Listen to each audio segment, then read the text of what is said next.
Queremos que nos cuente, que le cuente al pueblo argentino cómo fue la decisión de no hacer una cuarentena obligatoria estricta, con quién lo consultó con su almohada, cómo lo pensó, tuvo presiones para no hacerlo, cree básicamente en la libertad y en empoderar a su gente. ¿Nos puede contar cómo fue tomar esa decisión a muy poco tiempo de asumir la presidencia?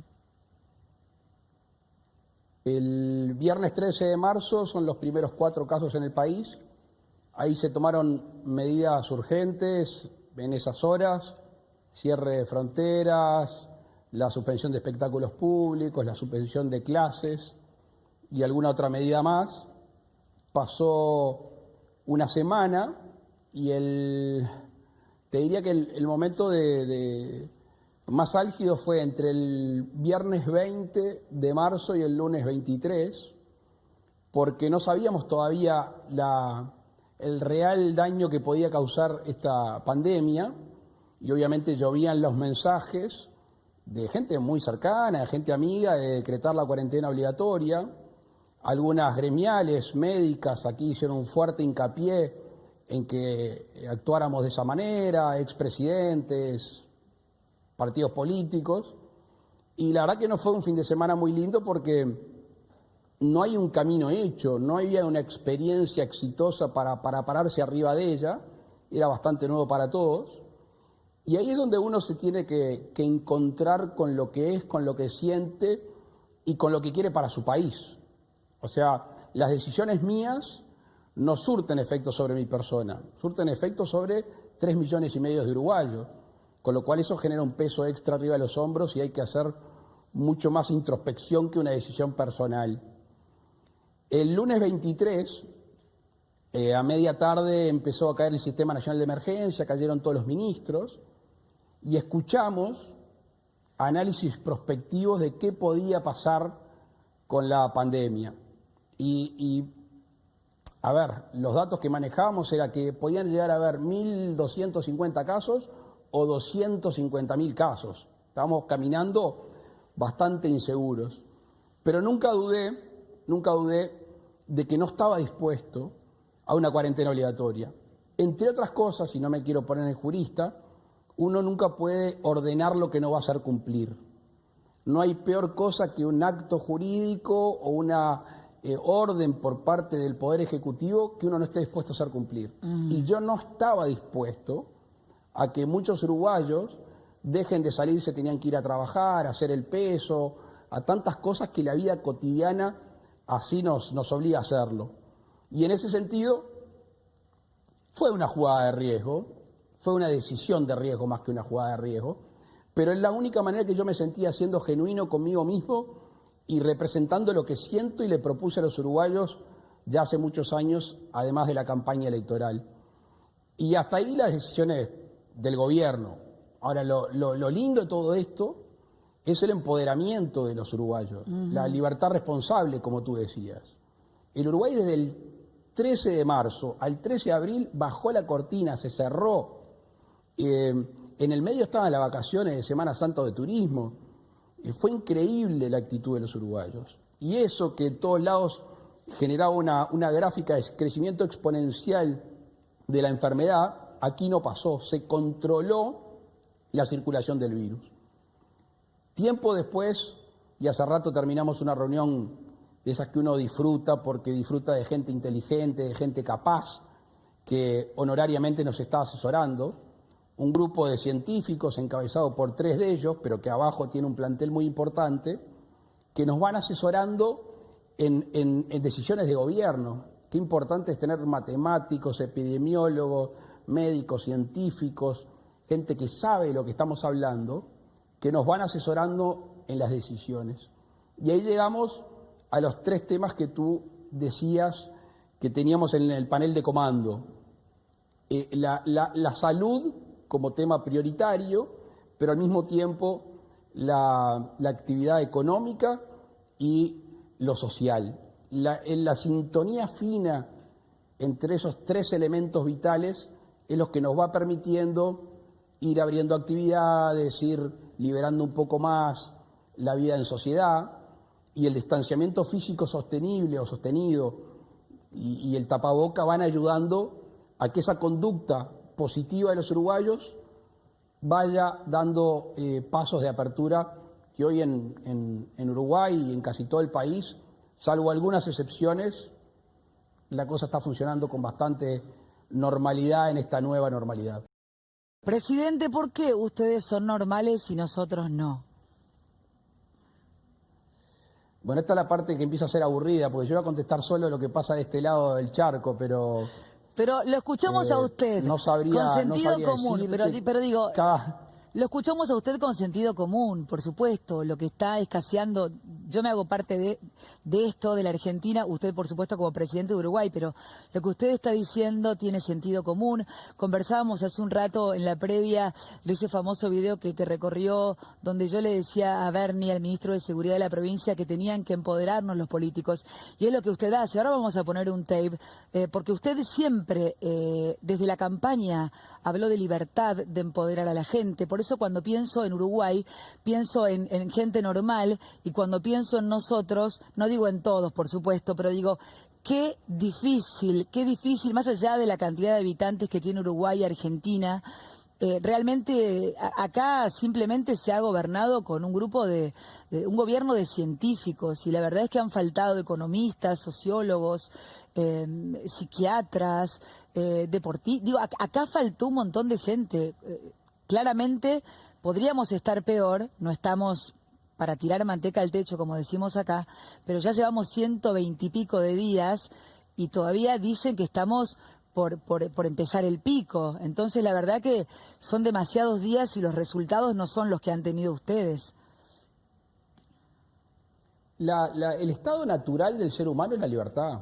El estado más puro del ser humano es la libertad, y es la forma de relacionamiento más puro también.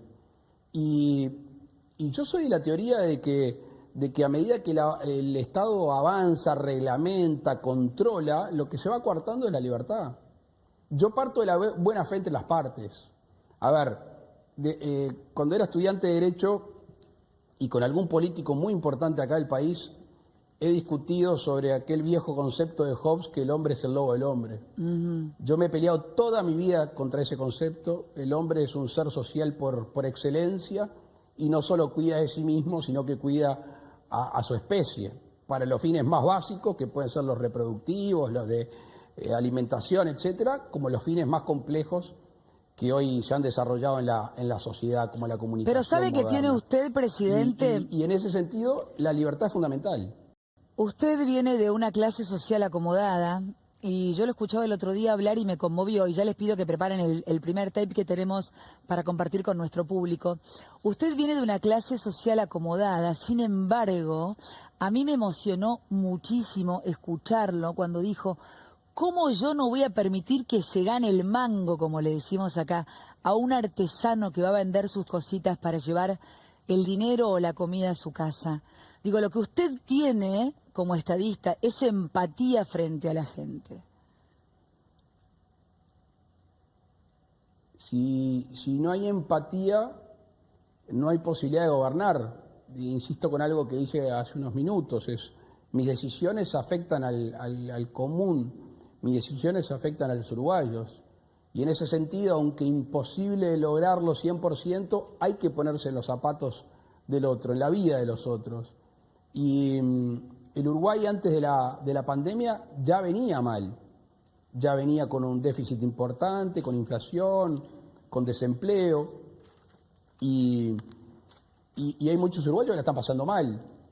Y nosotros sabíamos que el cerrar generaba perjuicios económicos. ¿Y a quién le genera los perjuicios económicos mayores? Al que no tiene capacidad financiera. El que tiene capacidad financiera puede no trabajar hoy, puede no invertir hoy, tiene para 2, 3, 4 meses, 1 año, 2 años sin generar. Ahora, el que hace la del día, el que hace la de la semana, ese una semana sin laburar no paga las cuentas y no come.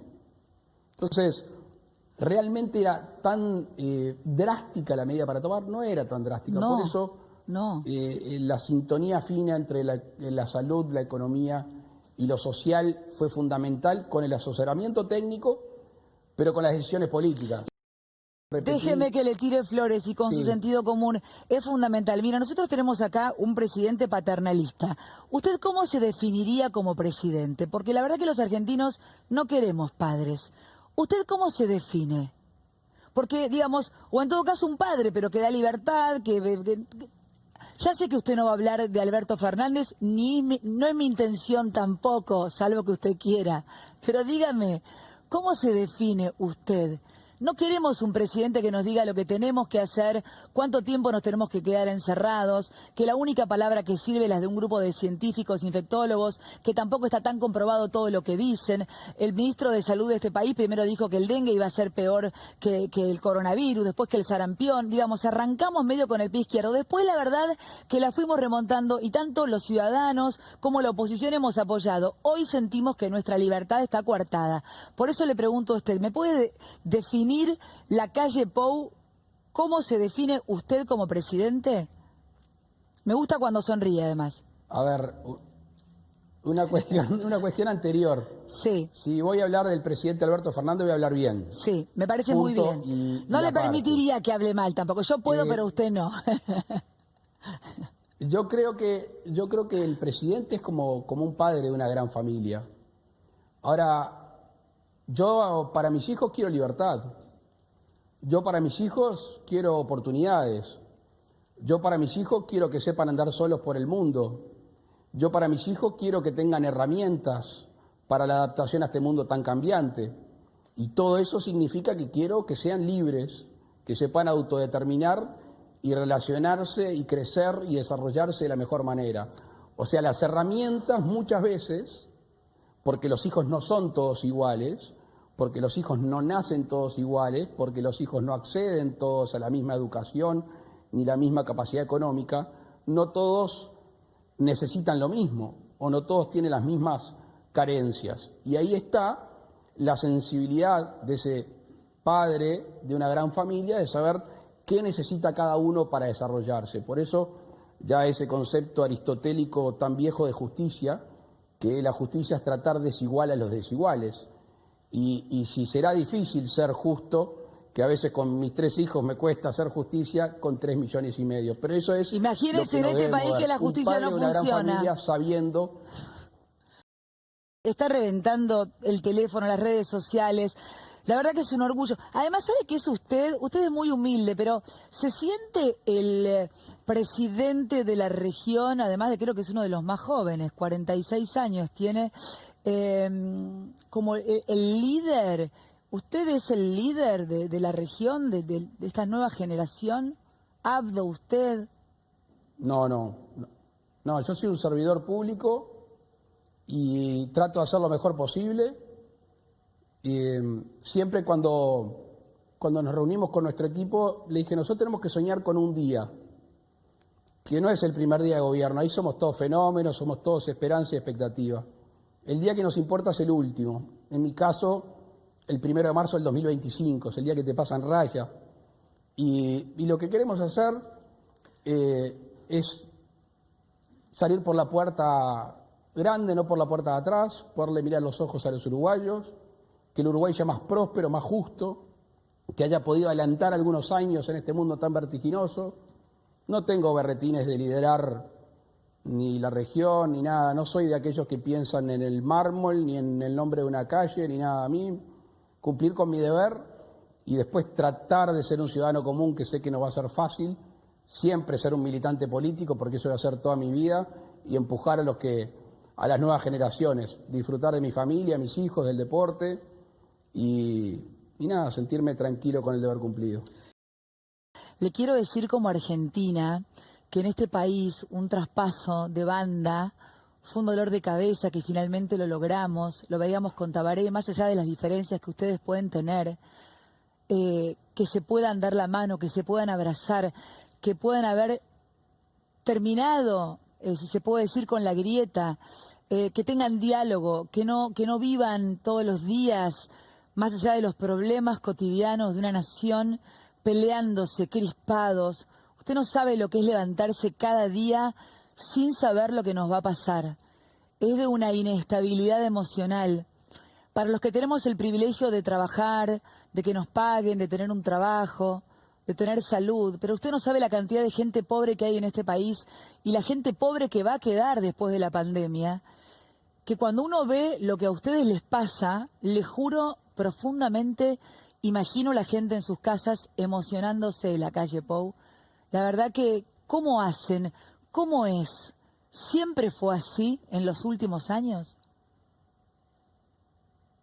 Te voy a hacer un cuento. En la campaña electoral 2014, que yo perdí en segunda vuelta contra Tabaré Vázquez, venía de la ciudad de Río Branco, en el departamento de Cerro Largo, entrando a Melo, a la capital departamental, y había un muro recién blanqueado y con letras que estaban chorreadas, recién pintadas, decían: firme con las ideas y suave con las personas.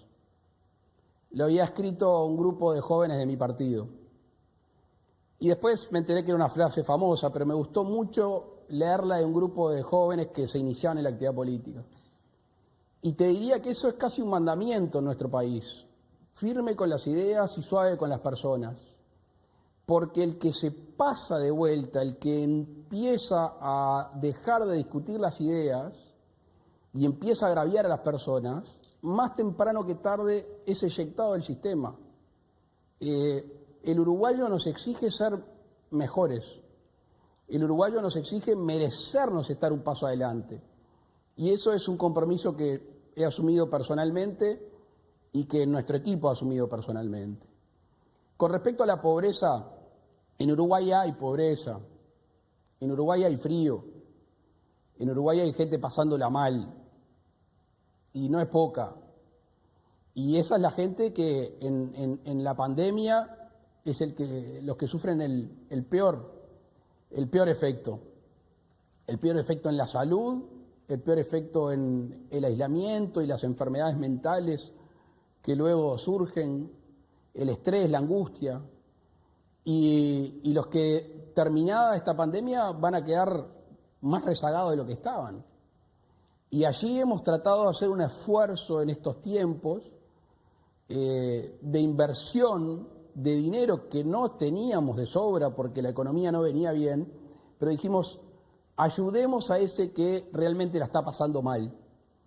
Y esa fue una política que no solo fue parte del Ministerio de Desarrollo Social, que es el ministerio que se dedica a estos temas, sino que la propia ministra de Economía, que entraba con una agenda, obviamente en coordinación y en acuerdo con toda la coalición de gobierno, una agenda de austeridad, visto esta situación, con la sensibilidad humana necesaria, dijo: bueno, se terminó, ahora el grado de inversor pasa a segundo plano, el déficit se pasa a segundo plano, ahora hay que salir a gastar porque la gente necesita. Y se hizo un esfuerzo muy grande dentro de las posibilidades para sostener a los uruguayos que menos tienen. ¿Hemos cumplido 100%? No. ¿Estamos del todo satisfechos? No lo estoy. Nos vamos con ese sabor de que tenemos que hacer más también, y estamos haciendo los esfuerzos para poder lograrlo, porque de esta pandemia hay algunos que van a poder acelerar el motor de la economía, que estamos tratando de proteger y de estimular, y hay otros que vamos a tener que levantar al costado del camino porque van a quedar mal heridos. ¿Qué es que el Estado, la calle Pou, esté presente? Porque ahora quiero meterme un poco con Venezuela, con Maduro también. El Estado presente en Argentina es el IFE, son los planes, las asignaciones. Yo le digo que la clase media argentina lo ama a usted. La clase media está pasándola muy mal en este momento, no hay una mirada fuerte hacia la clase media. Hay gente muy abandonada que está perdiendo sus negocios, sus pymes, sus kioscos, sus peluquerías. Hay un montón de gente que no puede trabajar. Pero pensaba en la presencia del Estado, y por eso lo llevaba a Maduro, ¿no? Porque digo, un Estado presente en Venezuela es un Estado destruido. Un Estado presente en Noruega es un Estado con desarrollo. ¿Qué es el Estado en Uruguay? Para empezar, en mi concepción, el Estado no es un fin en sí mismo. El Estado es un medio. Es una creación de la humanidad, es una creación de un grupo de individuos, en este caso un país, que genera instituciones con separación de poderes y después con otras instituciones que se encargan de prestar determinados servicios. Y el fin último es el individuo. Y eso a veces parece que no lo tenemos claro. Por eso cuando el Estado engorda demasiado, cuando el Estado se sale de madre, cuando el Estado es clientelista, cuando el Estado malgasta, cuando el Estado se corrompe, naturalmente deja de cumplir con el fin por el cual fue creado.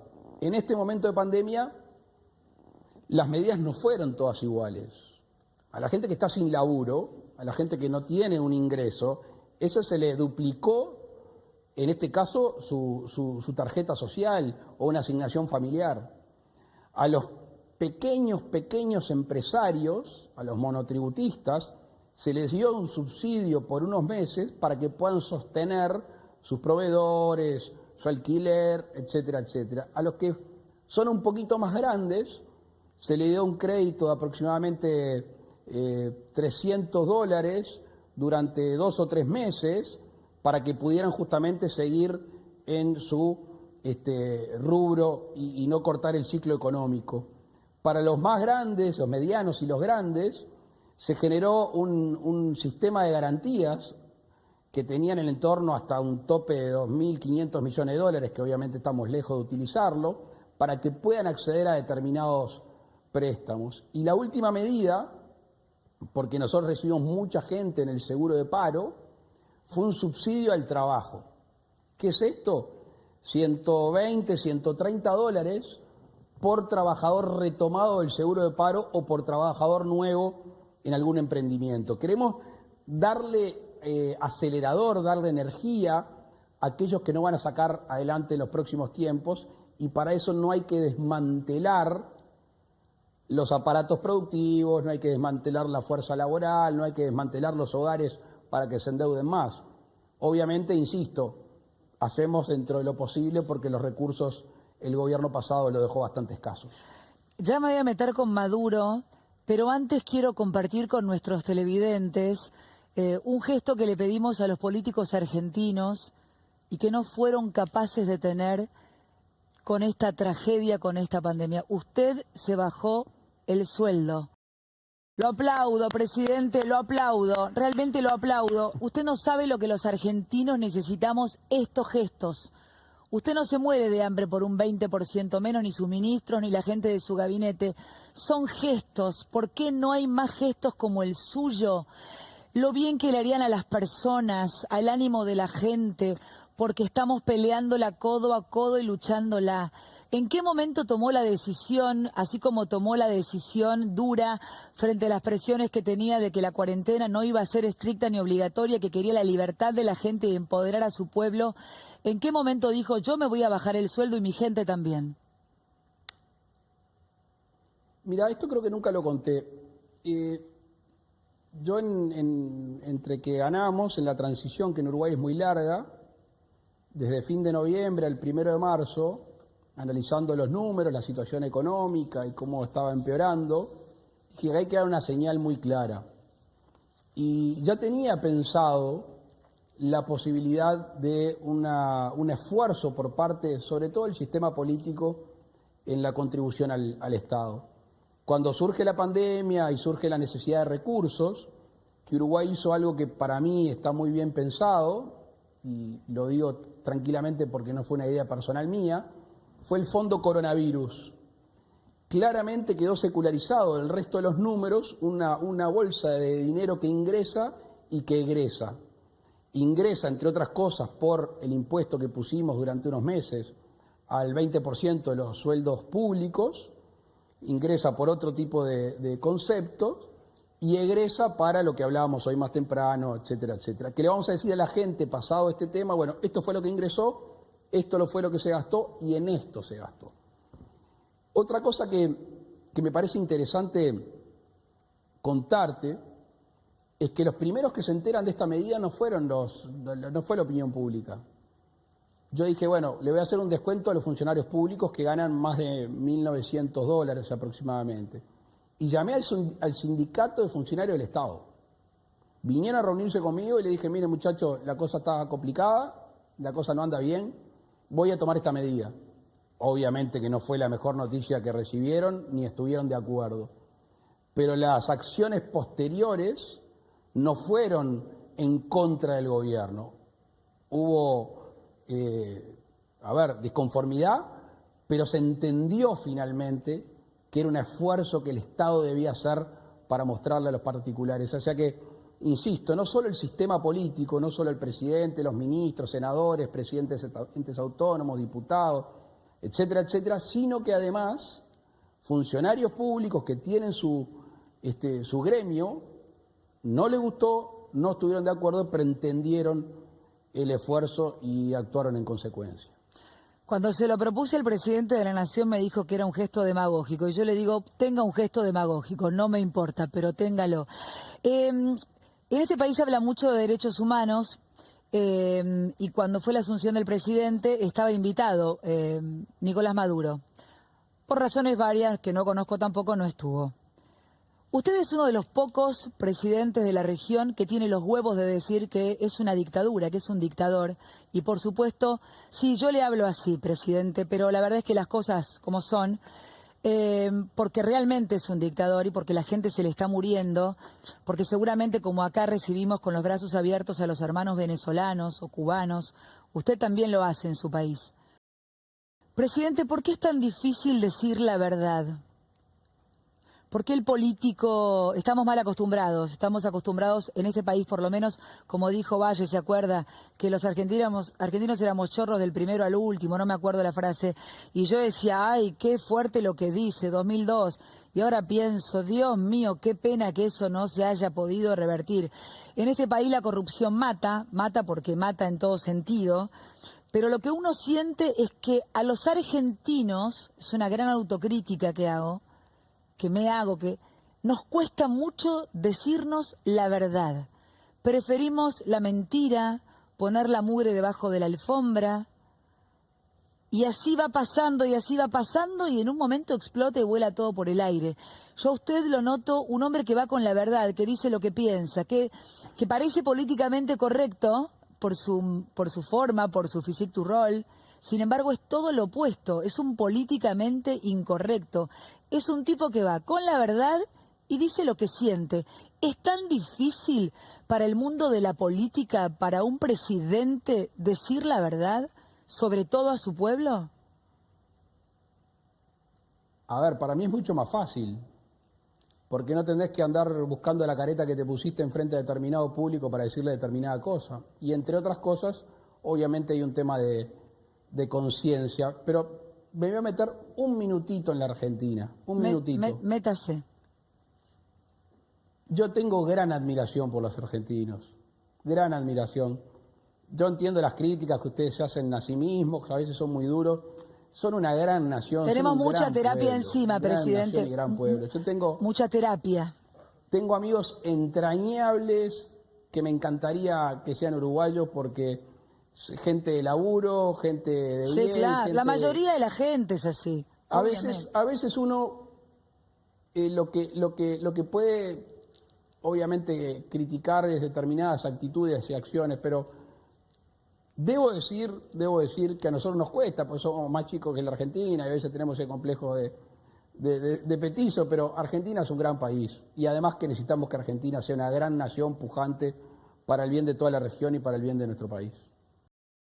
¿Qué sugerencia nos daría usted que después de tantos años armó una coalición, terminó de alguna manera con esa grieta? Denos un tip, presidente. No le digo un consejo, porque usted me va a decir consejos no doy, pero una sugerencia para aprender de las cosas buenas que hacen nuestros hermanos. Todo no puede ser irreconciliable. Me paro arriba de lo que acabas de decir. Sí. No doy consejos. Sí, lo sé. No tengo ni la estatura ni la legitimidad para dar consejos. Sí te puedo decir lo que nosotros hicimos. Primero creo que hay un tema intrínseco, que es un tema de autoestima y de seguridad personal, partidaria, ideológica, grupal. Si uno está seguro de lo que es, si uno está seguro de lo que piensa, y además lo que es y lo que piensa estima que es lo mejor para el país, no tiene por qué destruir. A mí me gusta correr la carrera de la excelencia, la carrera de los mejores. Si los políticos corremos la carrera de la excelencia y la carrera de los mejores, el pueblo tiene mejores gobiernos. Si corremos la carrera de la mediocridad y a ver quién es menos malo, estamos en el horno. Los pueblos van a tener peores gobernantes. El tema es que la gente, que los ciudadanos entiendan esa concepción, que no siempre puede pasar.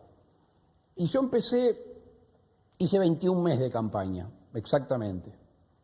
Y los 21 meses que llevó la campaña, no hay un agravio. Perdón, ¿cuánta campaña, presidente? ¿Cuánta campaña? ¿Cuántos meses? Sí. Era interminable. Yo tengo la obsesión por el tiempo, la obsesión por el método.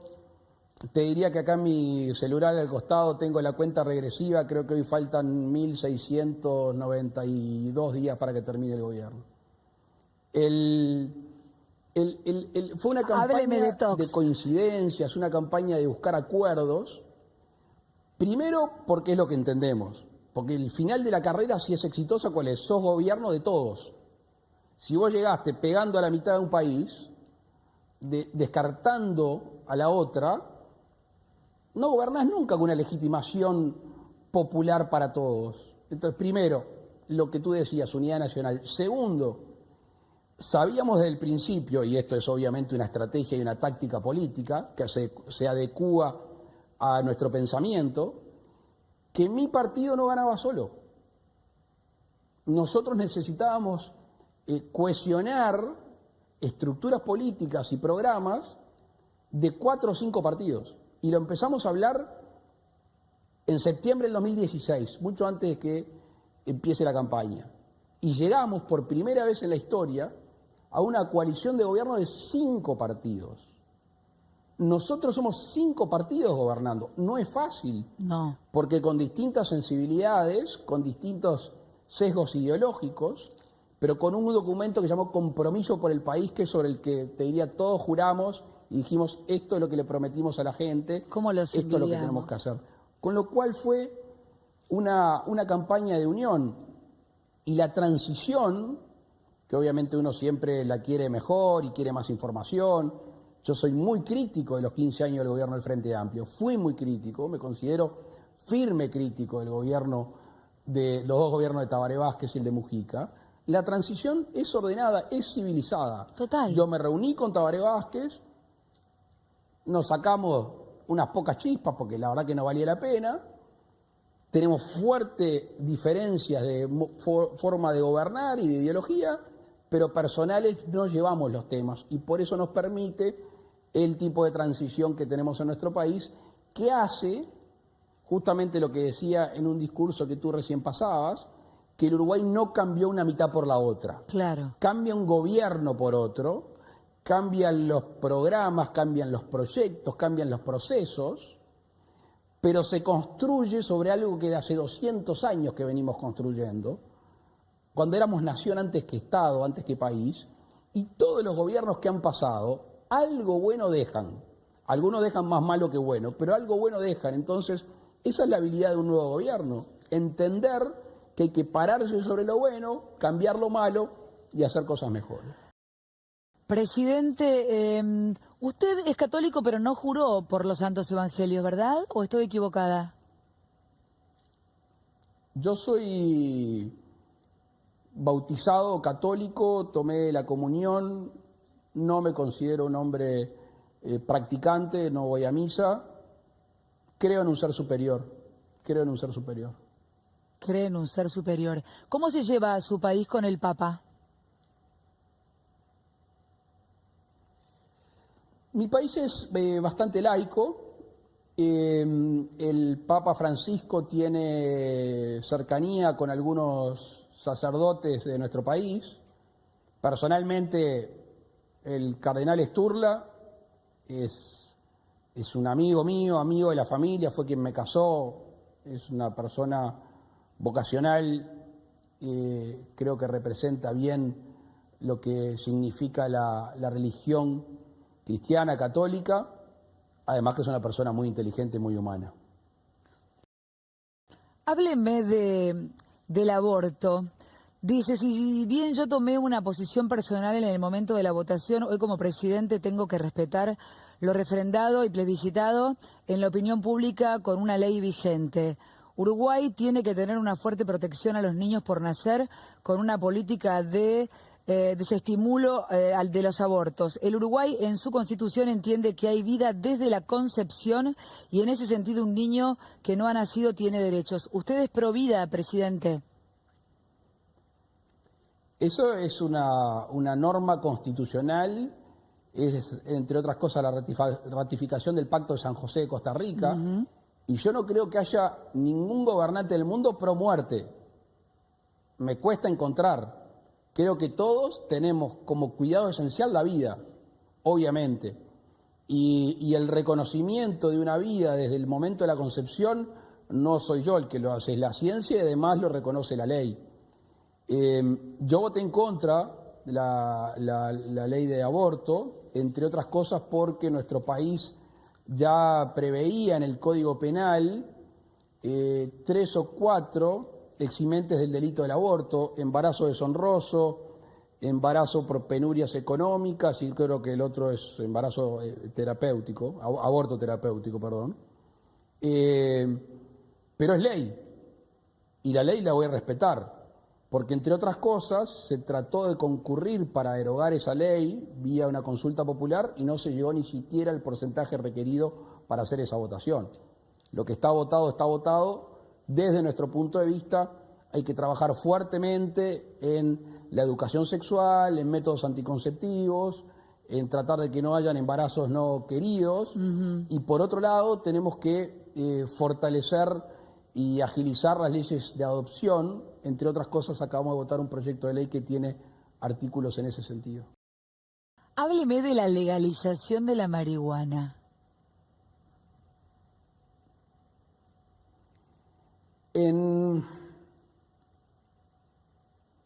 A ver, te tengo que empezar un poquito más atrás. Sí.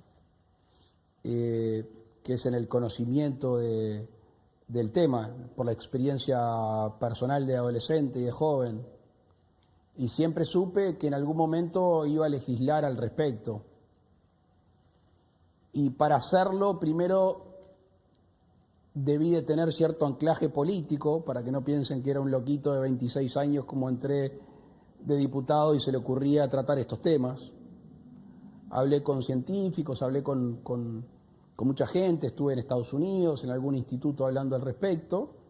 Y creo que es el primer proyecto de ley de América Latina que presenté en noviembre del 2010, que tenía el autocultivo de marihuana para consumo personal legalizado. Después asume el Frente Amplio, asume el presidente Mujica y generó una legislación que tiene el tema del autocultivo con cabeza muy conservadora, muy cerrada, con registro, etcétera, etcétera.